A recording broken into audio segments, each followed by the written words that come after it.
enfant, j'aimais aller chez grand-père, pendant les grandes vacances naturellement, mais aussi certains dimanches du reste de l'année où mes parents, heureux de quitter la ville polluée, se plaisaient à venir se ressourcer dans la petite ferme de Papy Armand, laquelle, bien que située à quelques kilomètres de distance seulement de notre domicile, inscrivait sa silhouette trapue au cœur d'un doux vallonnement de champs et de prairies.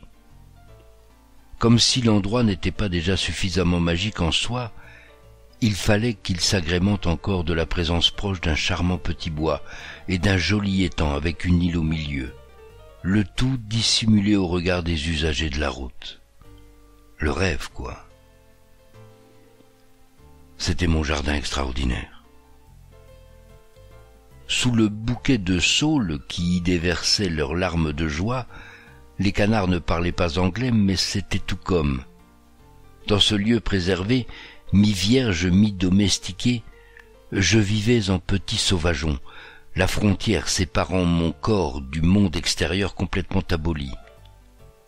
J'y batifolais à loisir, pareil aux cabris de l'année, y respirais à plein poumon, sauf à proximité du tas de fumier, et pouvais même à l'occasion y étancher mes peines et mes chagrins de petit homme, pour reprendre l'aimable expression de Kipling. Heureux tout seul, je ne dédaignais pas pour autant la compagnie occasionnelle d'autres enfants, notamment celle de mes terribles cousins Joël et Martin. Je les vois encore comme si c'était hier, s'arrachant à la garde rapprochée de leur géniteur et déboulant, taurillons déchaînés, sous la mine désapprobatrice et navrée de mes grands-parents. Ces jours-là, dans le sillon de ces petits scélérats, je disais adieu à François le Champi et bonjour à la guerre des boutons. Les bêtises pleuvaient, les peaux s'écorchaient, les joues rosissaient, les cœurs battaient.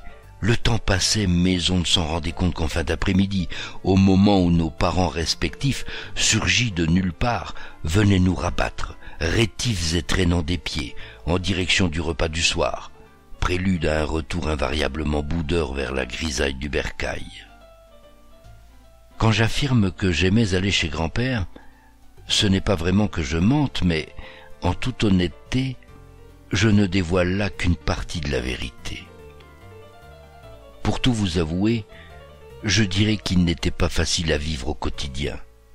Ce grand haricot à la mine rébarbative, dont les rapports avec son rasoir étaient rien moins qu'épisodiques.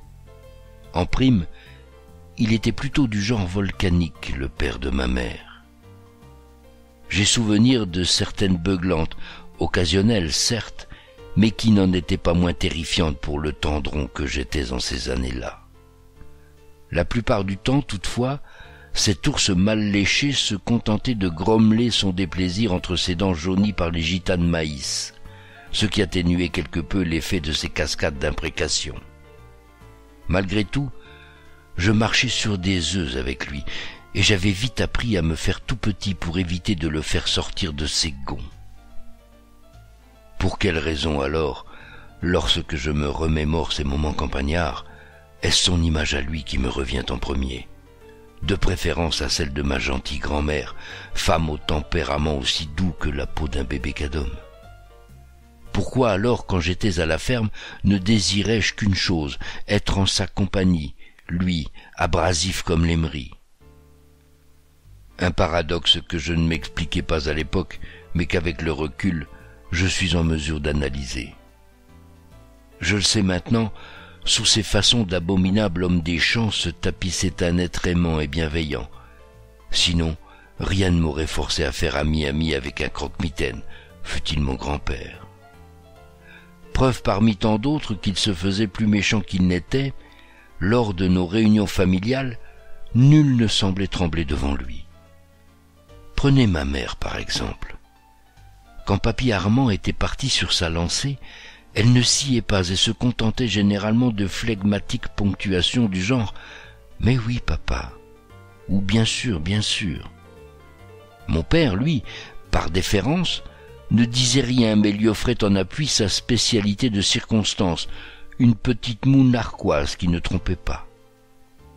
Quant à mamie Madeleine, Elle dodelinait mollement de la tête à chacune des diatribes de son grand échalas et lui renvoyait la balle avec des « Tais-toi donc, grande buse !» et des « Tu ne sais pas ce que tu racontes !» sans méchanceté mais dépourvu de la moindre crainte. Sa mort à l'âge de 81 ans me cueillit un beau jour, en pleine rue, via l'émetteur-récepteur de mon portable. Rien qu'à évoquer la scène aujourd'hui, j'en flageole encore. Sur le moment en tout cas, le choc fut tel que mes robustes jambes de vététiste de 23 ans se liquéfièrent littéralement. Le ciel me tombait sur la tête. Je trouvais tout juste le temps de m'asseoir sur un rebord de mur qui, salvateur, s'offrait à moi. J'y attendis des lustres, effaré, dévasté, que cesse de tourner autour de moi un monde qui, en un instant, avait basculé dans l'absurde. Grand-père décédé, papy Armand disparu. Une commotion sans nom, un ébranlement inouï. Je n'étais naturellement pas sans connaître l'âge avancé de grand-père, ni sans savoir que l'espèce humaine est mortelle. Simplement, je n'avais pas fait le lien entre les deux et ne m'étais donc en rien préparé à la disparition de celui que j'appelais encore papy. Une belle paire d'œillères rose bonbon à double foyer que j'avais chaussée là. Partant des prémices que d'une part grand-père, tout maigre et noueux qu'il fût, était une force de la nature et que de l'autre, il faisait, depuis le jour de ma naissance, partie intégrante de ma vie, j'avais tiré la conclusion erronée qu'il serait à mes côtés jusqu'à la fin des temps. L'illusion, comme le veut la formule, m'avait fait vivre, mais ce n'avait été que pour mieux m'anéantir une fois son voile levé. Vissé à mon muret, rivé à mon incommensurable douleur, j'avais trouvé malgré tout la force de vitupérer, un soupçon d'hérédité sans doute. Comment grand-père avait-il pu me faire cela à moi, m'abandonner de la sorte au début de ma vie d'adulte alors que j'avais encore tant besoin de ses conseils? Et puis mourir, quel manque de singularité! Un original de sa trempe, suivre de manière aussi moutonnière le panurge de l'au-delà. Vous ne pouvez pas savoir combien je lui en voulais. Oh, sûrement qu'il avait lancé des bordées de jurons au moment du grand saut, mais, bon Dieu, cela ne l'avait pas empêché de l'avaler tout cru son bulletin de naissance. Et de faire, sous prétexte de sombrer à ses côtés dans le néant, cause commune avec l'incolore, avec l'insipide Monsieur Dupont. Comment diable allais-je digérer ce traumatisme qui, je le pressentais, allait se graver à la dague dans la chair de ma psyché? Car quoi de plus intolérable pour le disciple que j'étais que l'image de la dépouille longiligne de mon Pygmalion, essoré de son âme et couché pour l'éternité, parallèle au cadavre de la majorité silencieuse? Plus jamais je n'entendrai les coups de rap de ces phrases bourrues. Plus jamais la bouillie acide de ces mots à demi mâchés. Plus jamais le crissement suraigu de ces ricanements rageurs.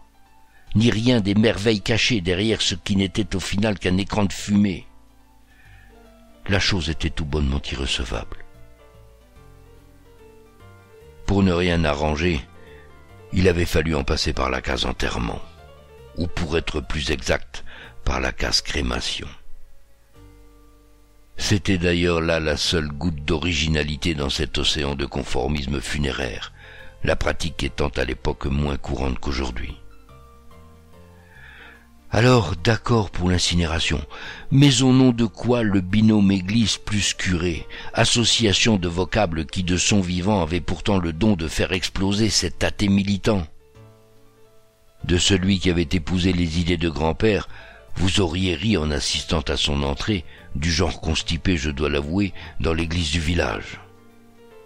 Pensez donc, un type comme moi, mobilisé par l'une de ces casernes des âmes que j'avais désertées depuis si longtemps, et avec quelle délectation encore. Par bonheur, le défunt n'était pas allé jusqu'à réclamer les pompes d'une messe de funérailles, mais il n'en avait pas moins appelé de ses vœux, comme il était précisé dans ses dernières volontés, une bénédiction sans chichi ni tralala.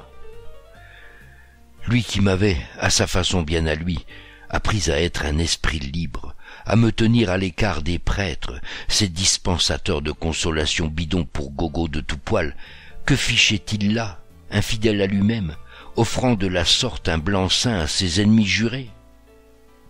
C'était malin. Voilà qu'en l'occurrence il me mettait en porte-à-faux avec moi-même. Oh, bien sûr, j'aurais pu choisir de rester à l'extérieur de l'église. Seulement j'en ai bien peur. Ce bel acte de bravoure n'aurait été interprété comme tel par aucun de mes proches. Devais-je camper sur mes nobles positions au risque de meurtrir ceux que j'aime, ou bien faire profil bas pour les préserver? Telles étaient les données du dilemme. Corneille en aurait fait une tragédie, mais moi, n'allais-je pas engendrer un psychodrame à la Tennessee Williams? Je ne sortis de l'impasse que par la vertu d'un bon petit sophisme de derrière les fagots. Une fois n'est pas coutume, décidai-je. Au bout du compte, ces quelques dizaines de minutes ne seraient rien moins qu'une entaille dans la carapace de mes principes. Par la suite, jurai-je la main sur la poitrine, je ne dérogerai plus jamais à mes idéaux. Voilà donc comment j'étais entré, qu'eût serré mes cœurs peinés, dans ce temple abhorré. Ma colère contre le traître s'atténua pourtant lorsque plus tard grand-mère m'apprit le pourquoi de cet état de fait. La bénédiction, son mari ne l'avait sollicitée que par respect pour elle, qui malgré ses coups de boutoir permanents, n'avait jamais renoncé à sa foi chrétienne. Il convenait donc d'interpréter sa démarche non comme une entorse à ses propres règles de conduite, mais comme une preuve d'amour à destination de la compagne de toute une vie. Je compris ce jour-là que, tout en faisant mine du contraire, grand-père avait été, et ce jusqu'à son dernier souffle, un grand romantique.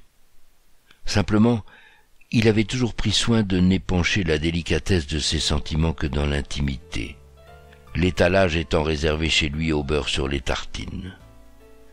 Éternel soupirant, il s'était servi de l'église comme boîte postale où déposer son ultime message d'amour à sa Madeleine adorée.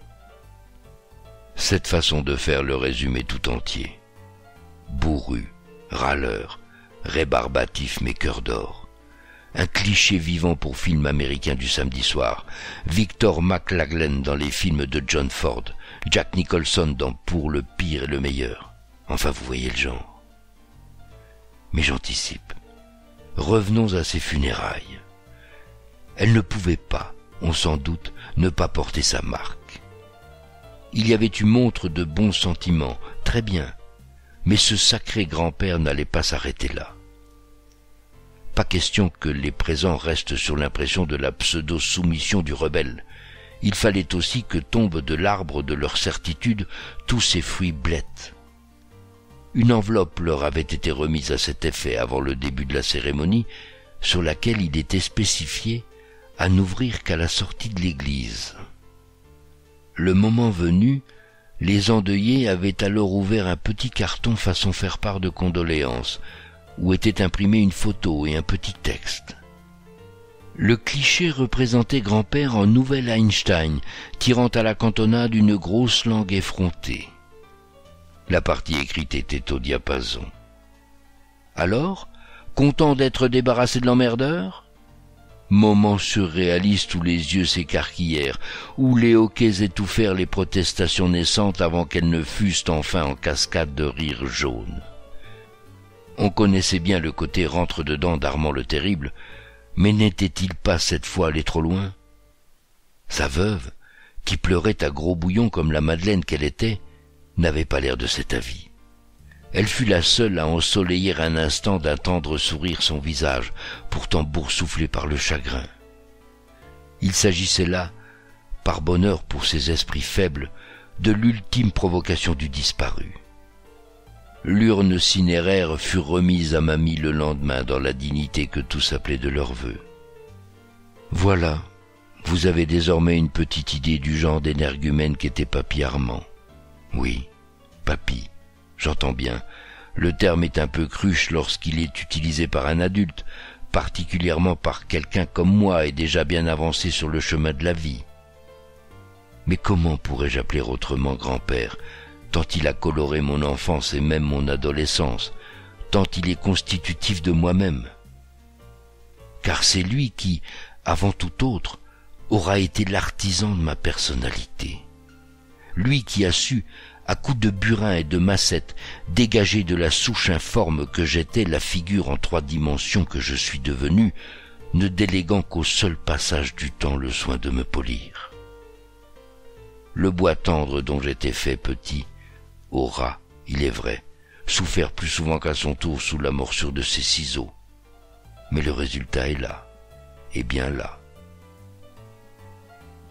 Grand éducateur devant l'Éternel, il l'était sans conteste, mais jamais, on s'en doute, de façon conventionnelle.